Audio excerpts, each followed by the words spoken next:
pandinig na nakakaunawa kasi sabi dun sa sulat na sa mga may pandinig, makinig kayo. At sa mga nakikinig, hindi lang kayo nakikinig, kundi makinig po tayo na may pangunawa sa ating mga puso. Tapos, kalma tayo. Sabi nung ating nanay, mami, na agtanan kayo, tunana. So, sa lahat ng mga nangyayari sa atin, mga pinagdaraanan natin, kalma, then agtanan tayo. Kasi binigay din niya doon sa pagkapat ko sa Kristo, na sabi niya doon na, may binigay din doon na, pumarito ba kayo, nadala ang kampinan ko, pamalo. Anong dala natin sa pagparito po natin? Kampilan, sabi niya, salita, yung mga salita naman ninyo parang kampilan. Tama ba kampilan? Kasla kampilan nga dua kita dun na, nga sumuot ka nagiti pata-pata, ti may sakin may saka na tayo. May kapangyarihan sana ang bawat salita na namumutawi sa ating mga puso. May mga pusong sugatan dyan, pag nakarinig ng nakakagamot ng mga salita, nagagamot kasi sabi niya hanggang sa buong maro natin, nanunod hanggang doon. Kaya pag ingatan natin, yung mga bawat salitang binibitawan po ng bawat isa sa atin.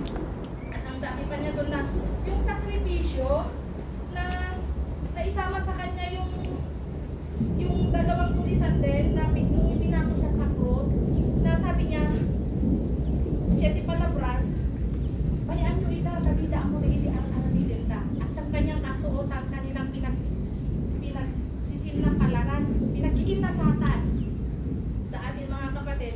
May mga kanya-kanya tayong mga paraan kung paano natin i-present sa Panginoon yung ating mga sarili-sarili. Ngayon, maging pleasant po sana ito sa Kanya unang-una upang maging pleasant din sa mga kagaya mo na pinili din ng ating Panginoong Jesus. At nawa, kung tunay nga tayong kamanggagawa sa kaubasan o bukirin ng ating Panginoon, lagi natin itong linisin upang anumang oras na gusto na ng ating Panginoon na tamnan tayo, ready, mataba ang ating lupa o kaya ang ating puso na tumanggap na naman ng mga bagong binhi, kaya mga bagong pananim o buhay na ibibigay po niya sa ating lahat. At ito po yung ating nakipag-adal sa araw na ito at yung akin pong kagalakan ay hindi ko po talaga ma-express pero mamaya na lang kasi sabi niya maghalikan kayo ng Holy Spirit ay na Holy Kiss banal na halik hanggang halik ni Mudas kas lagi niya pa rin sa YouTube na kunwari na kung aging si Singkwet kung hindi banal na halik na galing sa Diyos at ang sabi niya ang lahat ng mga santo ay sumasamo